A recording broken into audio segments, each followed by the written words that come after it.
Joining us from Washington is Samuel Hickey, Research Analyst for the Center for Arms Control and Non-Proliferation. And Samuel, let's start by maybe helping us break down exactly what is it that the Iranians are up to now in their nuclear program. Certainly, and thank you for having me.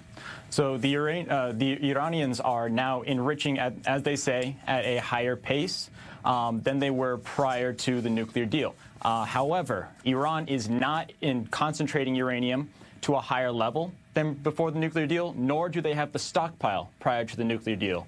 So this is a concern. This is a major warning, but it is targeted towards the Europeans who, as was just mentioned, have triggered the dispute resolution mechanism of the nuclear deal.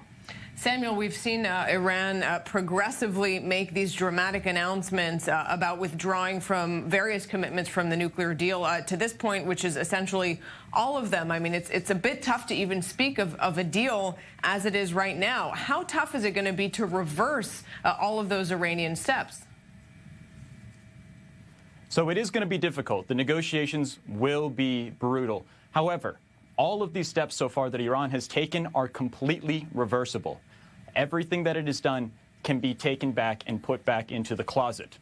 So Iran has also been very clear from the get-go that they are willing to come back into compliance with the nuclear deal if the United States releases some sanctions.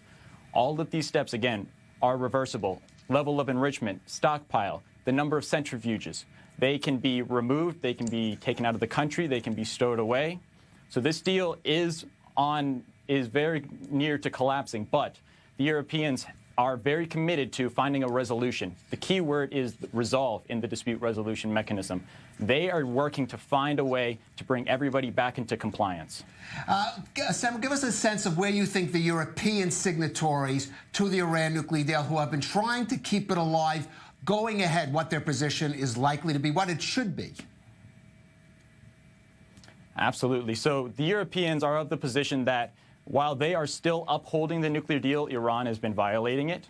And so they are working their best to try and find a resolution. So by triggering this, this process in the nuclear deal, there are numerous steps that they will go through to try and find a solution. Iran does not want international sanctions to snap back on them. So hopefully they can find some leverage to be able to negotiate a way to resolve this issue.